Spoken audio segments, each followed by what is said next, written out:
Entonces, bueno, hoy les voy a hablar sobre la economía de los trasplantes de órganos. Entonces, para empezar, me gustaría compartir con ustedes un poco lo que viví cuando empecé a trabajar en estos temas. Digamos, la primera reacción de muchos economistas era, digamos, ¿qué tiene la economía para decir sobre trasplante de órganos? O por ahí más en general, uno podría pensar qué tiene la economía para decir en ciertos temas que uno puede considerar que son temas tabúes, ¿no? Entonces, me gustaría empezar con esta idea, digamos, en la cual mi visión es que la economía muchas veces, cuando se acerca a problemas que son viejos para otra disciplina, muchas veces permite pensar afuera de la caja. ¿Está bien? Esa es un poco la idea. De la misma manera que cuando se acercan de otras disciplinas a trabajar sobre problemas que son viejos para la economía, también iluminan el problema y permiten pensar un poco afuera de la caja. Entonces acá en particular, por ejemplo, cuando pensamos en la familia, el crimen, la discriminación, bueno, Gary Becker trabajó sobre estos temas y nuevamente permitió iluminar estos problemas, brindarnos un mejor entendimiento y también pensar en políticas para mejorar estos problemas, ¿está bien? O para mejorar el Estado, por ejemplo, para entender mejor el crimen, la familia. De la misma manera, por ejemplo, en el área de finanzas y en la toma de decisiones en economía, bueno, Daniel Kahneman y en la actualidad, utilizando herramientas de la neurociencia, nos permiten tener un mejor entendimiento del problema. Entonces, lo que voy a hacer para empezar la presentación es, voy a plantear una vieja pregunta en economía, que es, ¿qué tipos de bienes no deben comercializarse en el mercado? ¿Está bien? Entonces voy a empezar con, por ejemplo, un ejemplo. Levanten las manos los que estén de acuerdo con establecer un mercado de carne de perro para consumo humano. Como pueden ver, este es un caso en algunos lugares, pues, tal vez está permitido. Sin embargo, acá podemos ver que hay una mayoría que está en desacuerdo con la idea de permitir este tipo de transacciones en el mercado. Y después podemos pensar otros ejemplos. Cadáveres para estudios anatómicos. En la antigüedad estaba prohibido, sin embargo luego cambió. ¿Está bien? Entonces, acá tenemos un primer punto. Parecería que hay ciertas transacciones que en algún momento estuvieron prohibidas y ahora están permitidas y viceversa. Estaban permitidas en algún tiempo atrás y ahora están prohibidas, como ser, por ejemplo, la esclavitud. ¿Está bien? Veamos otros ejemplos. Órgano para trasplantes cadavéricos. ¿Quién está de acuerdo en pagar, por ejemplo, a la familia de donantes fallecidos para que den los órganos de sus familiares? ¿Quiénes están de acuerdo? Bueno, acá vemos mucho. Bueno, vemos que parecería que hay una gran mayoría que está de acuerdo. ¿Y qué opinan de pagar?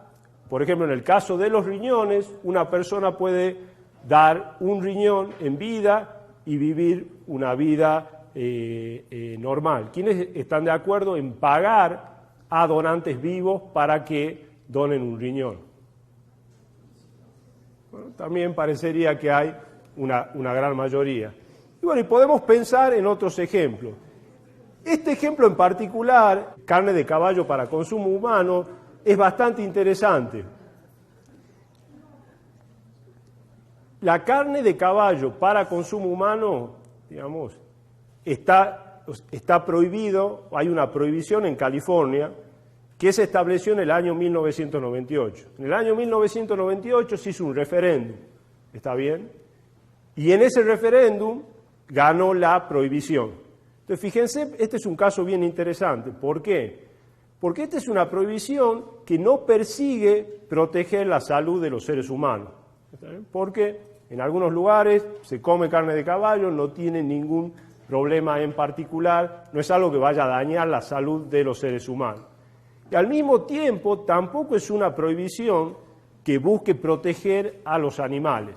¿Está bien? ¿Por qué? Bueno, en California está permitido utilizar la carne de caballo para otros fines, como por ejemplo para alimentos de mascota.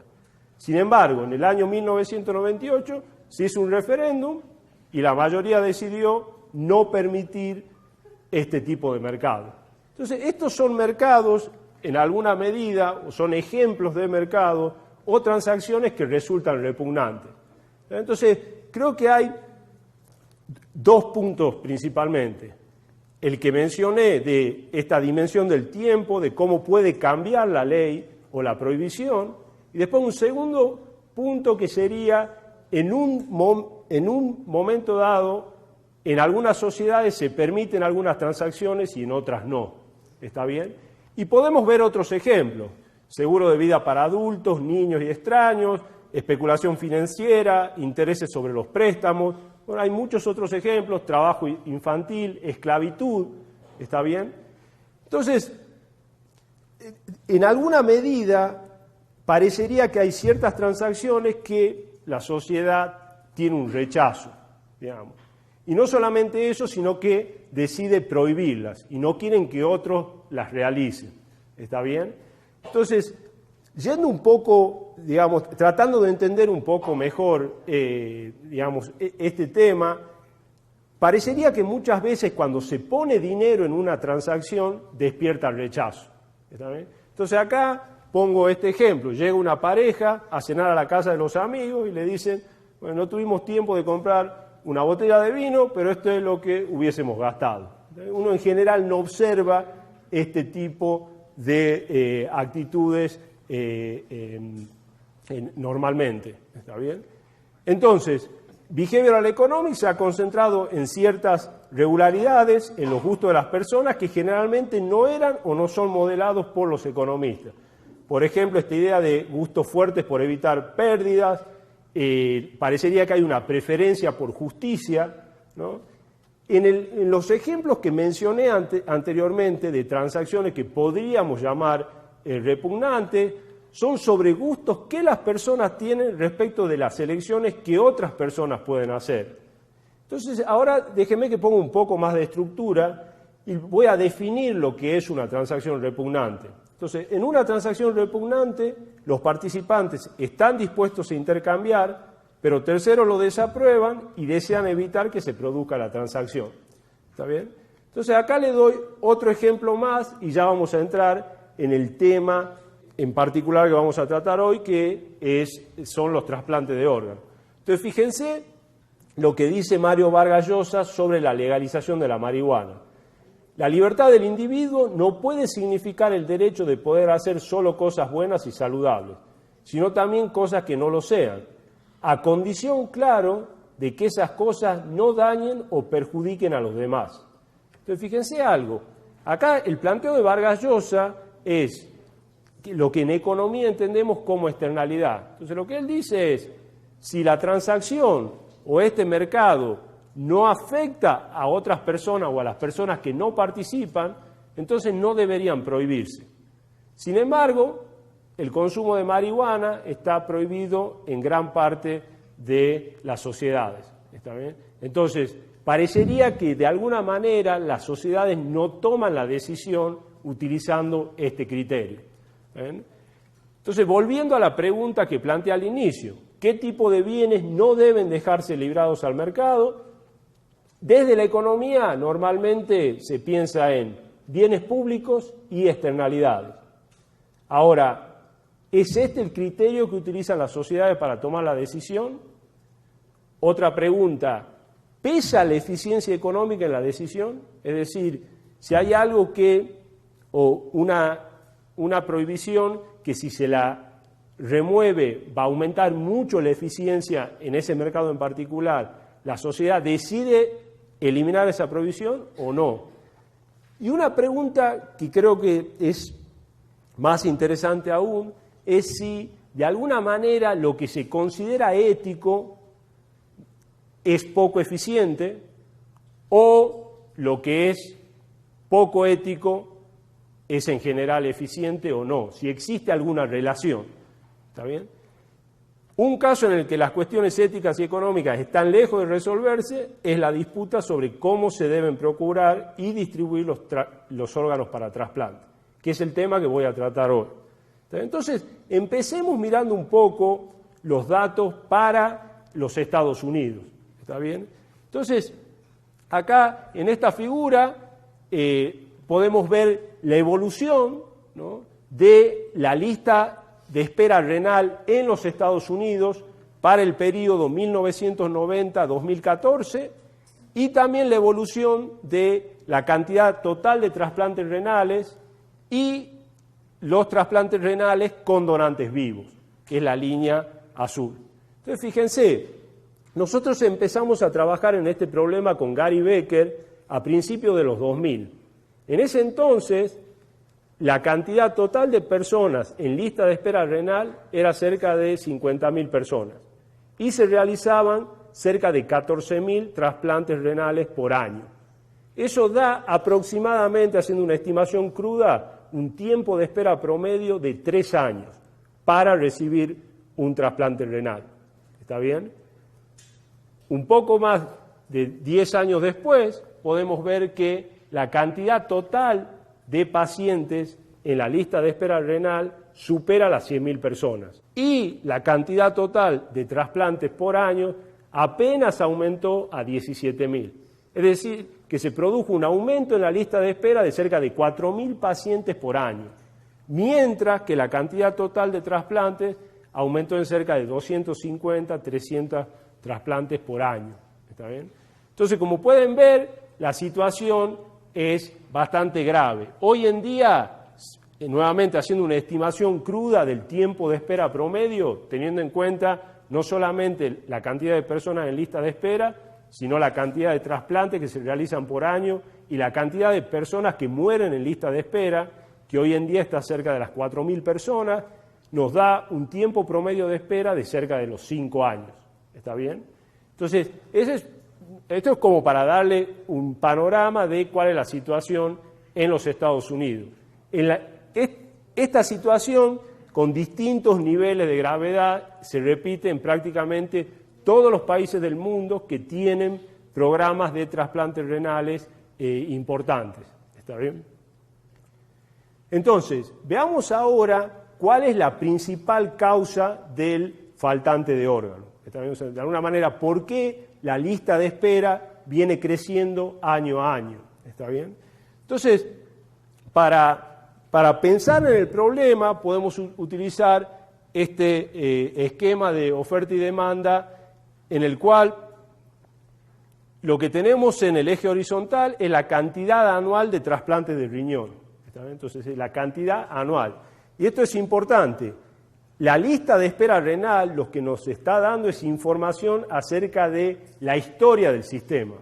Es de alguna manera la acumulación de los faltantes de varios años, de los años anteriores. Entonces, en el eje horizontal tenemos la cantidad anual de trasplantes de riñón, en el eje vertical el costo total del trasplante del riñón, fíjense que es el costo total para los Estados Unidos, ¿está bien? Esta curva es la curva de demanda por trasplante de riñón.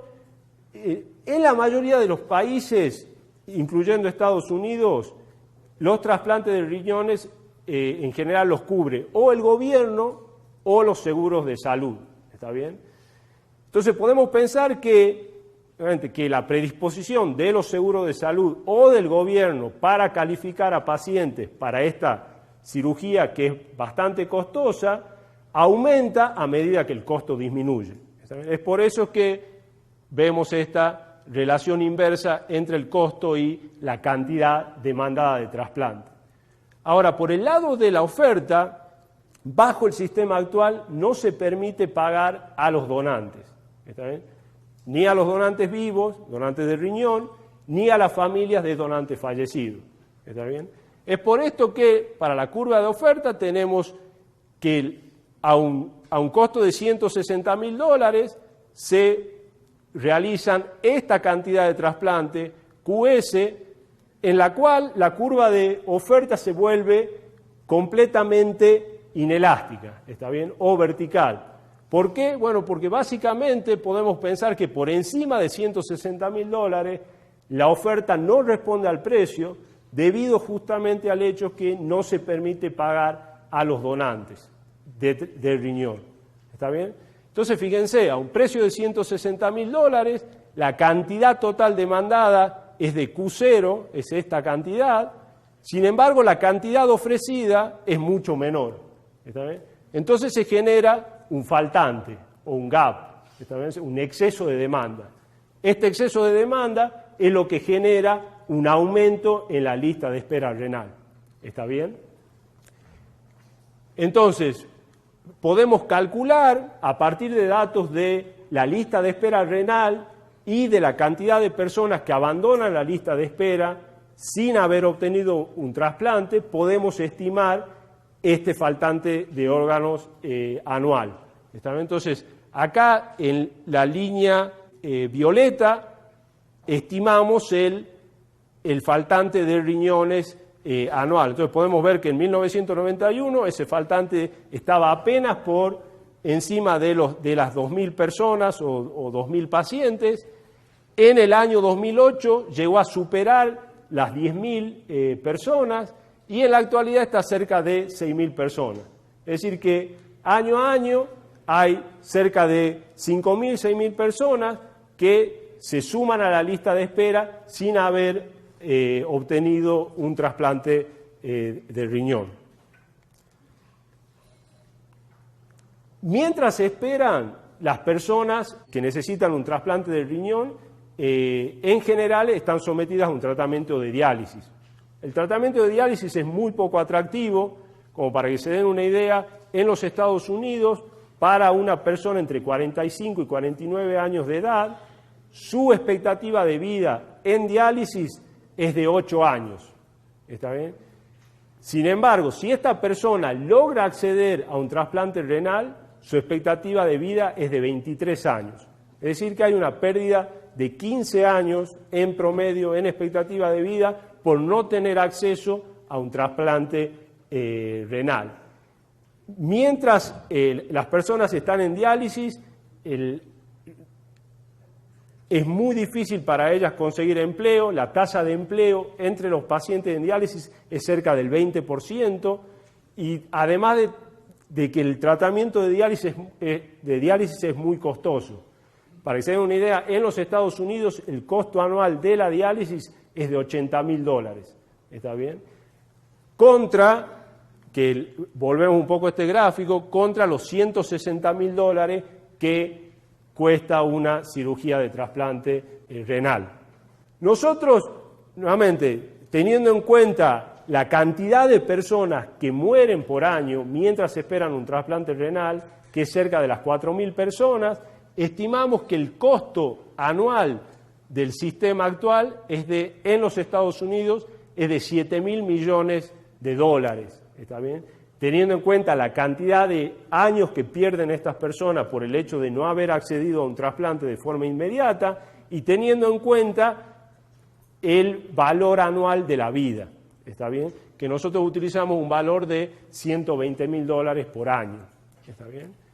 Entonces, tenemos este problema, nuevamente, lo que acabamos de demostrar es que es un problema bastante severo, que impone un gran costo para la sociedad, para las personas que están esperando un trasplante renal. Entonces la pregunta es, ¿qué podemos hacer?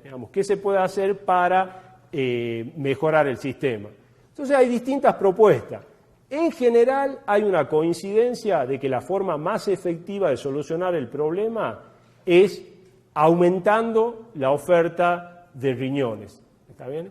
Entonces ahí hay distintos tipos de propuestas. En general, las propuestas que se han implementado hasta el día de hoy son propuestas que intentan aumentar el pool de donantes altruistas. ¿Está bien? Bajo el sistema actual, para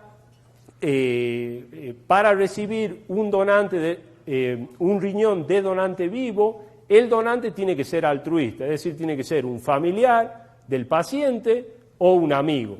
¿está bien?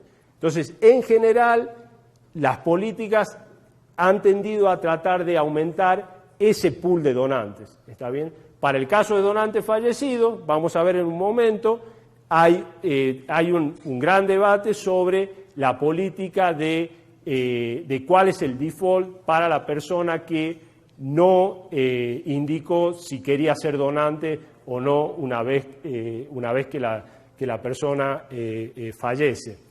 Entonces veamos algunas de estas políticas a las cuales les llamo moderadas y luego vamos a analizar la política que podríamos llamar más radical, que es la de pagar por órganos, es decir, pagar a los donantes vivos y a las familias de donantes fallecidos. Entonces veamos la primera política que podríamos llamar moderada. Entonces, ¿importa cómo se solicita la donación? Entonces, hay dos sistemas básicamente para la procuración de órganos de donantes fallecidos. ¿Está bien? En la mayoría de los países europeos hay un sistema de consentimiento implícito, ¿está bien? O consentimiento presunto. ¿Está bien? Entonces, bajo ese sistema, si una persona fallece y no se sabe si la persona quería ser donante o no, se considera que la persona es donante. ¿Está bien? Y si los órganos son utilizables, se toman los órganos y se los utilizan para trasplante. En los Estados Unidos y en otros países como ser Alemania e Inglaterra, se utiliza el sistema de consentimiento informado. Bajo ese sistema, el default o la regla de defecto es que la persona no es donante, a no ser que se haya registrado como donantes antes de su fallecimiento. ¿Está bien? Entonces, de acuerdo a algunos trabajos, parecería que esta regla de default tiene un impacto sobre la cantidad de donantes fallecidos. ¿Está bien? Entonces, acá les muestro, para el año 2014, les muestro datos para países con sistema de consentimiento presunto, como ser España, Austria, Francia, la Argentina. La Argentina cambió el sistema en el año 2006. Antes del 2006 tenía un sistema de consentimiento informado. A partir del 2006 pasó a tener un sistema de consentimiento presunto. Y para países con sistema de consentimiento informado, Estados Unidos, Alemania, Reino Unido. ¿Está bien? Entonces, lo que muestro en la tabla son la cantidad de trasplantes renales por millones de habitantes, con donante fallecido y con donante vivo. Es importante tener en cuenta que de un donante fallecido se puede recuperar hasta 2 riñones. ¿Está bien? Es decir que, si bien la cantidad de donantes fallecidos puede ser, por ejemplo, como en España, que es de 35 por millón de habitantes, la cantidad de trasplantes que se realizan es mucho mayor, es cerca de 48. Lo que podemos ver en la tabla es, fíjense, la cantidad de trasplantes renales con donante fallecido por millón de habitantes es mucho mayor en los países con sistema de consentimiento presunto. Entonces, como pueden ver, por ejemplo, España 48, Austria 44, Francia 46, la Argentina mucho menos. De hecho, parecería que la ley no tuvo mucho efecto en el caso argentino. Sin embargo, en los países con sistema de consentimiento informado, bueno, esa tasa parecería que es mucho menor o es mucho menor en promedio. ¿Está bien? Ahora, por otro lado, la cantidad de trasplantes renales con donante vivo es mucho menor en los países que tienen sistema de consentimiento presunto y mucho mayor en los países que tienen sistema de consentimiento informado. Entonces, fíjense, parecería que hay un efecto de desplazamiento. Es decir, a medida que aumenta la cantidad de donantes fallecidos, parecería que cae la cantidad de donantes vivos. ¿Está bien? Entonces, una implicancia de la teoría del altruismo es justamente que una persona que piensa ayudar a un pariente con la donación de un riñón, digamos, su propensión a dar es probable que se vea reducida si aparece otra fuente que pueda ayudar a su familiar o amigo. ¿Está bien? Entonces parecería que ese efecto está operando en este caso. Es decir, tomemos el caso de España. Al generarse un gran aumento en la cantidad de donantes fallecidos, parecería que ahora las personas que pensaban donar en vida deciden echarse atrás. ¿Está bien? Entonces, nuevamente es un análisis para esta política en particular. Un punto importante es que en todos los países con programas de trasplantes renales importantes, independientemente del sistema que utilizan para procurar órganos de donantes fallecidos, en todos los países, sin excepción, hay una lista de espera renal importante y un tiempo de espera por encima del año. ¿Está bien? Ahora veamos otra política.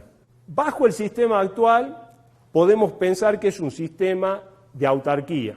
¿En qué sentido? Para la donación de riñones en vida. Si una persona necesita un órgano y no puede acceder o se encuentra en lista de espera y aparece un donante vivo o necesita un donante vivo, básicamente está limitado al grupo de familiares y amigos. Entonces lo que uno podría pensar en economía sería una situación de autarquía. ¿Está bien? Entonces, ¿qué es lo que sucede? Hay muchos casos en los cuales una persona que necesita un riñón consigue un donante vivo, algún familiar o amigo, pero ese donante no es compatible. ¿Está bien? Entonces, por ejemplo, este es un ejemplo, acá tenemos esta pareja en la cual el donante de este receptor no es compatible y tenemos otra pareja en la que ocurre la misma situación. Entonces, a principios de los 2000, en Estados Unidos, en Rhode Island, un médico notó que tenía dos parejas incompatibles, pero que sin embargo el donante de una de las parejas era compatible con la otra y viceversa. Entonces lo que hizo fue básicamente un trueque. Entonces dijo, bueno, hagamos un intercambio. ¿Está bien? Entonces fíjense, empezamos con una situación en la cual no se permite pagar, no se permite el intercambio. Bueno, ahora introducimos intercambio y mejora la situación. Es decir, fíjense, sin intercambio no se hubiese realizado ningún trasplante y con el intercambio se logran realizar 2 trasplantes. ¿Está bien? Ahora, veamos otra situación. Supongamos ahora que tenemos 6 parejas. ¿Está bien? Entonces tenemos 6 parejas que son incompatibles. ¿Está bien? Entonces, utilizando este método que básicamente pensó este médico en Rhode Island, uno podría generar 4 trasplantes, es decir, a través de trueque simple o de intercambio simple. Entonces, cuando Alvin Roth, que es un economista que se dedica a diseño de mercado, se enteró de este problema, él dijo, creo que podemos hacer una mayor cantidad de trasplantes. Pero básicamente, si en lugar de solo utilizar intercambio simple, permitimos trueques multilaterales. Entonces, fíjense, en este caso en particular, partimos de una situación, en autarquía no se realiza ningún trasplante. Son todos con donantes vivos. Con trueque simple logramos hacer 4 trasplantes. Ahora, cuando se permite el intercambio multilateral, fíjense, se pueden lograr hacer 6 trasplantes.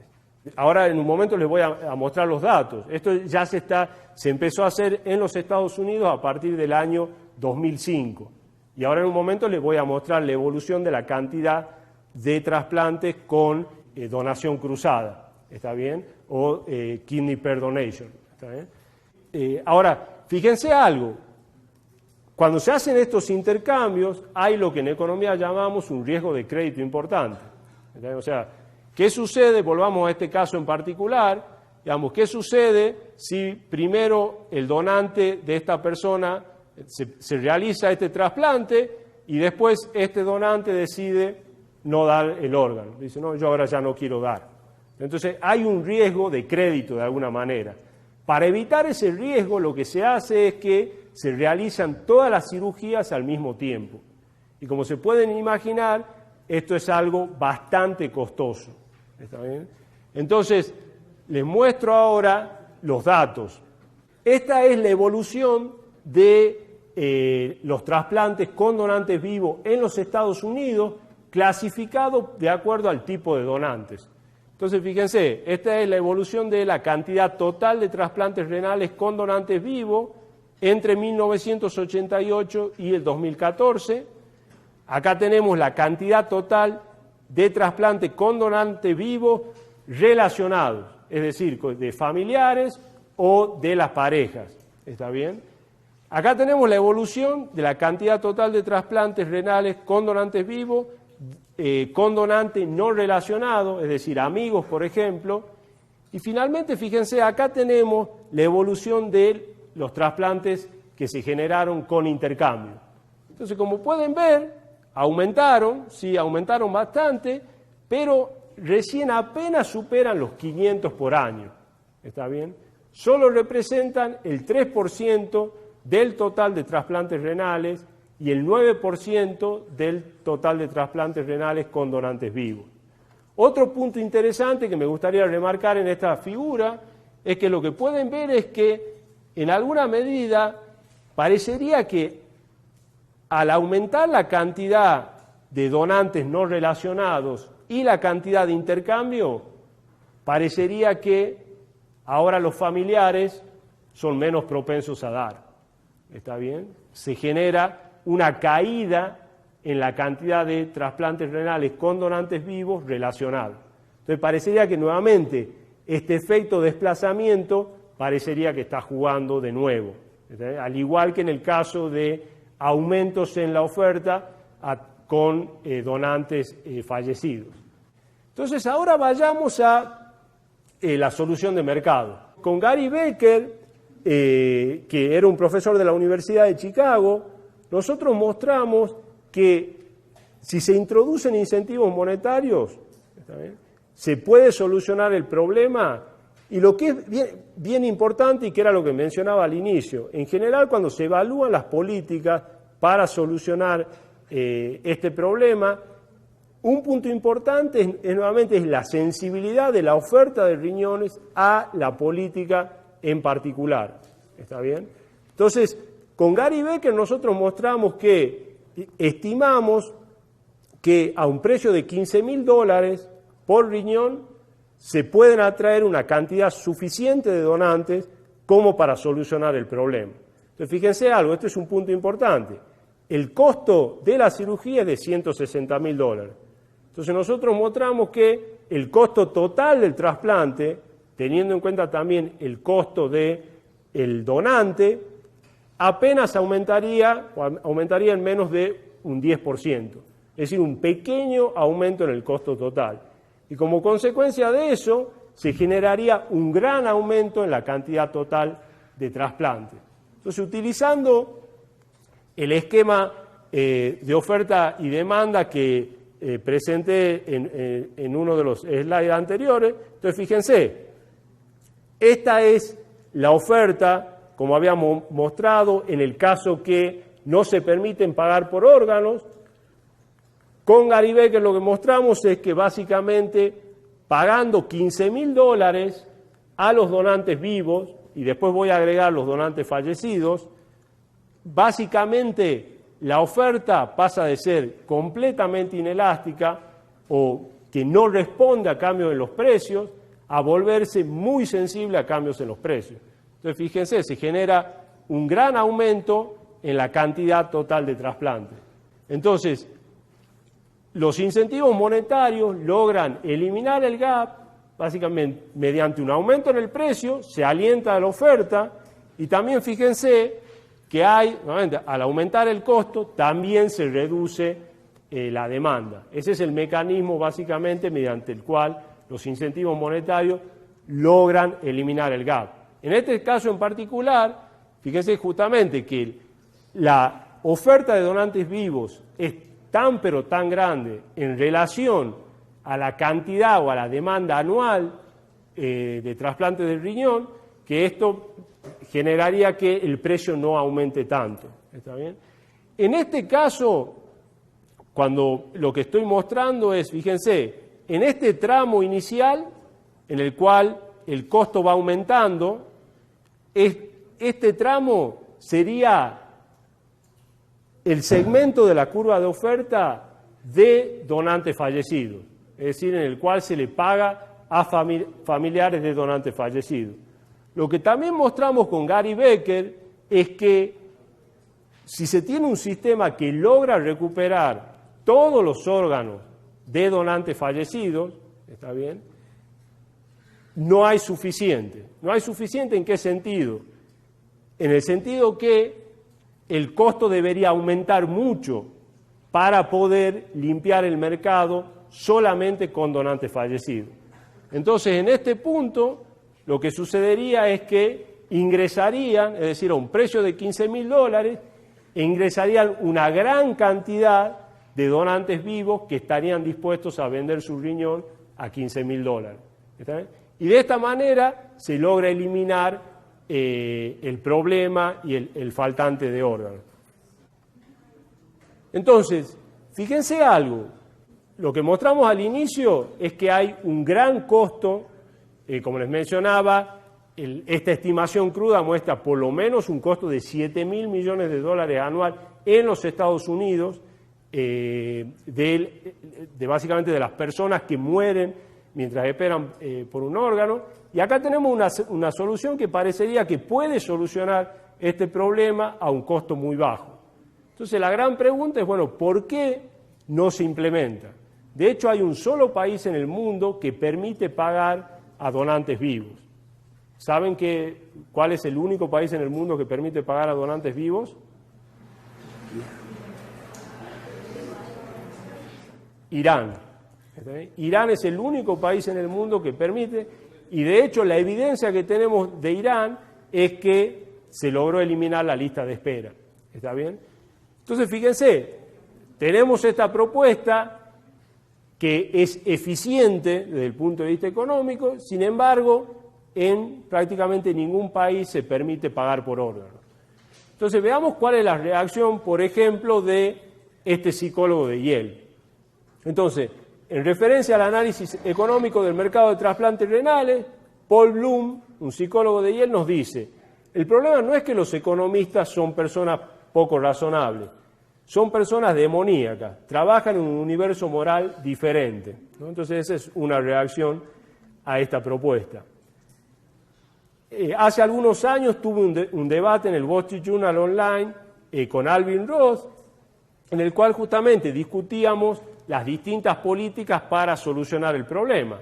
Entonces, bueno, básicamente lo que dice Alvin Roth es, lo que sucede es que eso nunca se va a aprobar una ley de ese tipo, porque la mayoría de las personas, en la mayoría de los países, simplemente consideran que es repugnante que una persona venda un riñón, una persona en vida, o que se pague a familias de donantes fallecidos para que vendan los órganos de la persona fallecida. Entonces, veamos ahora qué opina el público, digamos, sobre esta política de pagar por órganos. Entonces, hace algunos años, en el 2010, Alvin Roth realizó una encuesta utilizando una muestra representativa. Entonces, fíjense, parecería que no hay tanta repugnancia hacia el pago para los donantes de riñón. Entonces, fíjense, ellos analizan distintos tipos de sistemas, pero por ejemplo, si consideramos un sistema en el cual es administrado por el gobierno, con donantes vivos, hay un 60% de personas, por lo menos en esta encuesta, que estaría de acuerdo con un sistema de ese tipo. Ahora, veamos qué piensan los médicos, ¿no? Entonces acá gran parte de ustedes tengo entendido que son estudiantes de medicina, ¿no? Entonces veamos qué piensan los médicos. En el mismo fascículo en el cual se publicó este trabajo de Alvin Roth, estos médicos escribieron un editorial y básicamente lo que decían es: no tiene ningún sentido destinar recursos para hacer encuestas, para consultar la opinión del público. ¿Por qué? Porque nada es relevante hasta que los médicos estemos de acuerdo con la compra y venta de órganos. ¿Está bien? Entonces, fíjense, acá hay una posición ya Entonces, ¿cómo se toma esta decisión? ¿Cómo tomamos esta decisión como sociedad? Acá estos médicos dicen, esta es una decisión que la tenemos que tomar los médicos, ¿está bien? Entonces veamos una encuesta que se hizo entre los médicos y sí, efectivamente, gran parte de los médicos no están de acuerdo con pagar por órgano, mucho más que para la sociedad en su conjunto. La tasa de desaprobación es mucho mayor. Entre los economistas, bueno, acá esta también es una encuesta que se realizó en la Escuela de Negocios de la Universidad de Chicago, y entre los economistas parecería que la aprobación está por encima de la aprobación en el público en general. Entonces, con otros dos economistas, lo que estamos haciendo ahora es tratar de entender básicamente cuál es la fuente de lo que podríamos llamar esta repugnancia. Entonces, lo que hicimos hace poco tiempo es hicimos un experimento para evaluar el efecto de la información, ¿está bien?, sobre la actitud de la persona hacia el pago para los donantes del riñón, ¿está bien? Entonces, ¿qué es lo que hicimos? Básicamente, en un grupo de 3.500 personas, ¿no? Lo hicimos online, lo que hicimos fue una encuesta. Entonces, al grupo de control, básicamente le preguntábamos si estaban de acuerdo con una ley que permita pagar a los donantes de riñones. Esta no es una muestra representativa.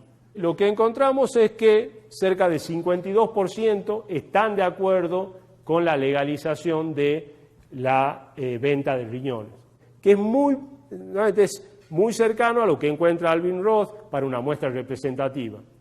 Luego, al grupo tratado, lo que hicimos fue, antes de hacerle la pregunta, le dimos un texto para que lean en el cual se brinda información sobre el problema del faltante de órganos, las distintas políticas que se proponen para solucionar el problema, incluyendo la política de pagar por órganos. Y fíjense, lo que encontramos es que la aprobación aumenta a 71%. Es decir, parecería que la información tiene un gran efecto sobre la actitud de las personas. ¿Está bien? Ahora, luego de realizar este experimento, me reuní con un profesor de la Universidad de Chicago que trabaja sobre economía de los medios de comunicación y le comenté este resultado.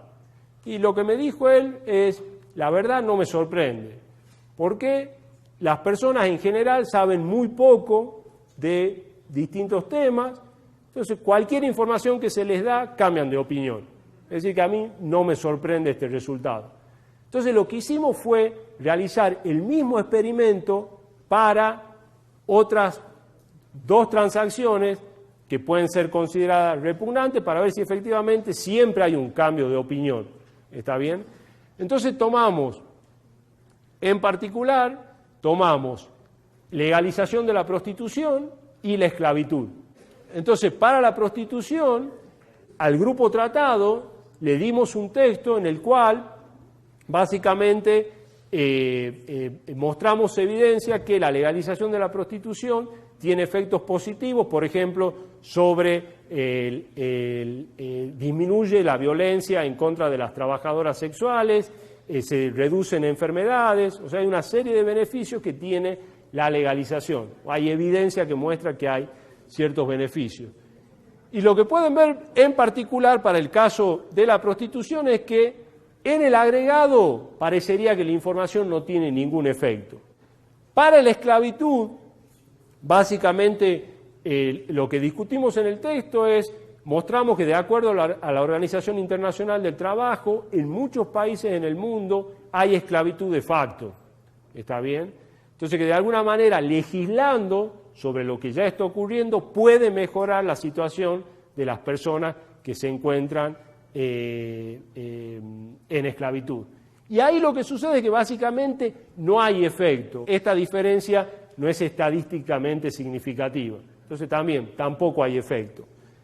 Ahora, fíjense lo que ocurre para el caso de la prostitución. Si bien no hay efecto en el agregado, Cuando miramos por grupo de acuerdo al género, una vez que se da información, la tasa de aprobación aumenta significativamente entre los hombres y cae entre las mujeres. Entonces, nuevamente, parecería que al dar información, las mujeres que antes estaban dispuestas a aprobar la legalización ahora dicen no. Y aumenta el apoyo de los hombres o la aprobación entre los hombres. Y finalmente, para cerrar, les quería comentar también otra línea de trabajo, que es tratar de entender cuáles son las fuentes de esta repugnancia, si la podemos llamar así de alguna manera. Y en este trabajo lo que muestro es que la repugnancia, si bien en un momento uno puede pensar que no está ligada o que no está asociada a la eficiencia económica o al costo social, el costo social a la larga termina teniendo un efecto, ¿está bien?, sobre la repugnancia. Entonces, por ejemplo, podemos pensar que en los Estados Unidos, en los años 20, encontraban repugnante el consumo de alcohol y decidieron prohibirlo. Algunos años más tarde se dieron cuenta que esta prohibición tenía un alto costo social y decidieron remover esa prohibición. Tomando el caso de la prohibición para el consumo de carne de caballo, si el precio de la carne de vaca o de otras carnes aumenta mucho, la repugnancia hacia la carne de caballo podría disminuir e inclusive podría desaparecer. Para el caso en particular de los trasplantes renales, lo que podemos pensar es que en los Estados Unidos, cuando se introduce esta prohibición, el problema no era tan grave. Como les mostré a partir de 1990, no tengo los datos desde 1980, pero ustedes pueden ver que el problema, la gravedad del problema fue aumentando en el tiempo. Es decir, que en el momento que se tomó la decisión de prohibir el pago a donantes, tantos vivos como pago a la familia de donantes fallecidos, el problema en realidad no era tan grave, o tal vez no existía. Hoy en día el problema es sumamente grave. Entonces, alguien que siente repugnancia hacia la venta de órganos podría cambiar de idea si su esposo o hijos necesitan uno y los mismos sufrirán mucho, quizás morirán debido a la espera que se requiere bajo el sistema actual. Entonces, para concluir, el problema del faltante de órgano es grave, largas esperas, baja calidad de vida, muchas personas mueren mientras esperan por un órgano, o por un riñón en este caso en particular, y la solución es introducir alguna forma de incentivo. Entonces, al inicio mostré este cartoon del New Yorker, en el cual, realmente, muchas veces cuando se pone dinero, eso puede causar un rechazo. Entonces, podemos pensar en otra forma de incentivo, no solamente monetario, como por ejemplo, para el caso de donantes fallecidos, se puede ofrecer cubrir el sepelio, ¿está bien? Para el caso de donantes vivos, se pueden otorgar deducciones impositivas o se pueden dar becas para educación. Hay distintas formas de alentar la oferta de riñones sin la necesidad de utilizar dinero. Lo mismo creo que la forma más efectiva sería utilizar dinero. Y un punto final, que nuevamente cuando se piensa en la supuesta inmoralidad de pagar por órganos, creo que hay que balancearla contra la moralidad de salvar todas estas vidas que se pierden por esta prohibición que nuevamente que está imponiendo un gran costo sobre las personas que necesitan un riñón. Entonces, con esto cerraría la presentación y bueno, me gustaría responder algunas preguntas si es que tienen algunas dudas. Sí. Pues mi pregunta es de que si se considera, o sea, pues si es el gran escándalo que se considera repugnante pagarle a alguien porque done su órgano, ¿por qué no aplican lo mismo cuando alguien dona su sangre? Porque igual alguien, o sea, pues en Estados Unidos la gente dona sangre y le pagan y no lo miran así. Bueno, esa es una muy buena pregunta. Nuevamente, es por eso justamente que estamos haciendo esta serie de trabajos. O sea, queremos entender los determinantes. Parecería que la repugnancia, como lo dice la palabra, parecería que es algo visceral. en que es difícil de explicar. Entonces, lo que vos decís, ¿por qué para sangre parecería que no hay repugnancia y sin embargo para un riñón sí? ¿Está bien? Entonces, o podemos pensar en otros ejemplos. Tomemos el caso de la esclavitud. La esclavitud podemos pensar que no era considerado repugnante hace más de 200 años en los Estados Unidos, sin embargo, hoy sí se considera repugnante. ¿Está bien? Nuevamente, una posible respuesta podría ser justamente la información. Entonces, de acuerdo al trabajo que hicimos con Machis y Lachetera, nosotros lo que mostramos es que la información importa. Entonces uno puede pensar por ahí que las personas en el mercado de sangre hay una mejor información que en el mercado de trasplante de riñones, tal vez porque justamente es algo mucho más común, ¿está bien?, que los trasplantes renales. ¿Está bien? Pero no tengo una respuesta, digamos, directa y simple para darte, porque justamente esta idea de repugnancia creo que en el fondo lo que intenta hacer es decir, mirá, puede ser un tema moral, puede ser que haya un justificativo o no. La forma de resumir esto es decir, mirá, simplemente es repugnante.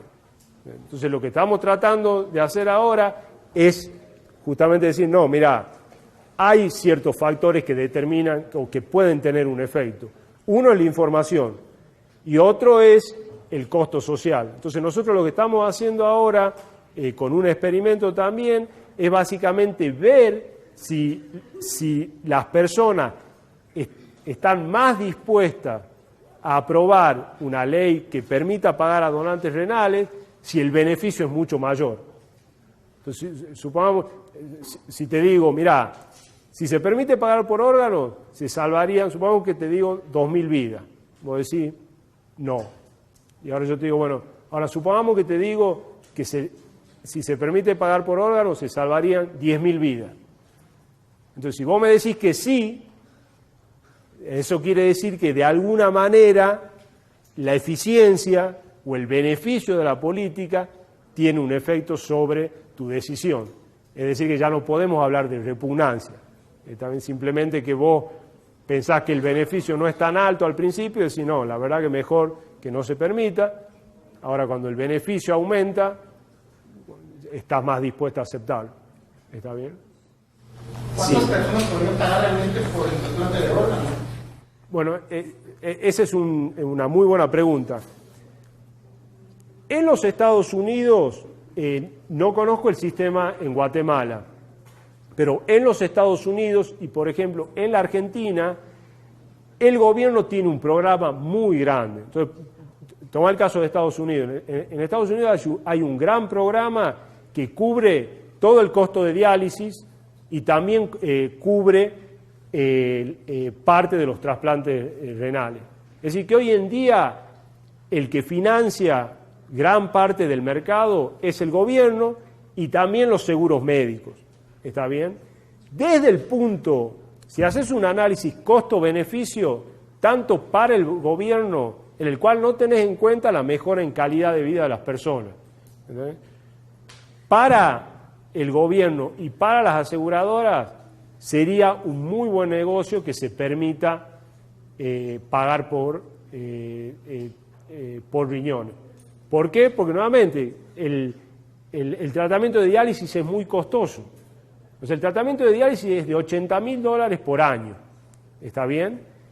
El trasplante sería 160.000 más los $15.000 del costo del donante, o sea, $175.000 y más $20.000 por año para las drogas para evitar que el receptor rechace el órgano. Entonces, si haces un análisis costo-beneficio simple, te da que te conviene pagar por órgano. ¿Está bien? Y bajo el sistema actual, como te decía, esto lo pagan básicamente las aseguradoras y el gobierno. Sin embargo, te quiero mostrar en este esquema quiénes serían los que quedarían afuera. Entonces, fíjate algo. Bajo el sistema actual, vos tenés que participan en el sistema por año. No estoy teniendo en cuenta los que ya están en lista de espera. Estoy mirando el flujo, ¿no? Entonces, fíjate. Esta es la cantidad de personas que se agregan de alguna manera o que desean recibir un trasplante por año, bajo el sistema actual. ¿Por qué? Porque a $160.000, esta es la cantidad de personas que está dispuesta a pagar, ya sea porque lo cubre el gobierno o porque lo cubre su seguro de salud. Sin embargo, solo esta cantidad recibe el trasplante. Cuando si se empieza a pagar por órgano, ¿qué es lo que va a pasar? La cantidad total de trasplante va a aumentar de esta cantidad a esta cantidad de acá. Ahora, ¿quiénes quedarían excluidos del sistema? Bajo el sistema actual, este grupo de personas está excluida del sistema. O sea, ni siquiera se anotan en la lista de espera. Ya sea porque no tienen una cobertura, por algún motivo, no ingresan, no están dispuestas a pagar los $160.000. Estas son los que están afuera. Una vez que se empiece a pagar, va a aumentar la cantidad de personas que quedan afuera. ¿Qué es lo que va a determinar la cantidad, ese aumento de la cantidad de personas que quedan afuera? La sensibilidad de la demanda a cambios en el precio. Si la demanda es poco sensible, no se va a modificar la cantidad. Ahora, si la demanda es muy sensible, bueno, hay muchas personas que pueden decir, bueno, ahora ya es muy caro, ya no, no puedo o no estoy dispuesto a pagar por el trasplante. Sin embargo, cuando se empieza a pagar por órganos, bueno, todos estos reciben el órgano seguro y este grupo de acá se quedaría afuera. ¿Disminuiría la cantidad de personas que donan prácticamente? Es un muy buen punto. Cuando hablé sobre el sistema de donaciones cruzadas y también cuando mencioné el sistema de consentimiento presunto, hablé de un efecto de desplazamiento. Mencioné que si aumentan los órganos, por ejemplo, si aumenta la cantidad de donantes fallecidos, parecería que cae la cantidad de donantes vivos. En este caso, es muy probable que se produzca un gran efecto de desplazamiento. Es decir, que prácticamente todos los donantes vivos altruistas ahora ya dicen, bueno, utiliza el mercado. Sin embargo, es muy probable que aumente la ayuda en forma de dinero. Entonces ahora, en lugar de darte un riñón, te digo, toma la plata para que puedas acceder al trasplante. Es decir, es muy probable que desaparezca la donación altruista, pero sin embargo, tampoco es que la vas a requerir. ¿Está bien? ¿Por qué? Porque justamente nosotros lo que mostramos es que a $15.000 vas a tener una gran cantidad de donantes, ¿está bien?, que están dispuestos a vender sus riñones y también, bueno, familias de donantes fallecidos que van a estar dispuestas a dar los órganos. Cada 10 años. Exactamente. Bueno, eso es lo mismo que ocurre bajo el sistema actual. ¿Está bien? O sea, la duración más o menos cerca de 10, 12 años. ¿Está bien? Dependiendo. Aumenta cuando se hace con donante vivo. ¿Está bien? Pero sí, eso sería lo mismo que bajo el sistema actual. Lo que vos podés decir es, bueno, pero eso ya está en la demanda actual. Eso ya está. Ahora, por supuesto, lo que vos podés decir es que tal vez, una vez que se desarrolle el mercado, muchas de las personas que hoy en día están en diálisis y no están en la lista de espera renal, tal vez ahora los médicos deciden agregarla a la lista de espera renal o aplicar para obtener un riñón para trasplante. Es probable que esta demanda aumente. ¿Está bien?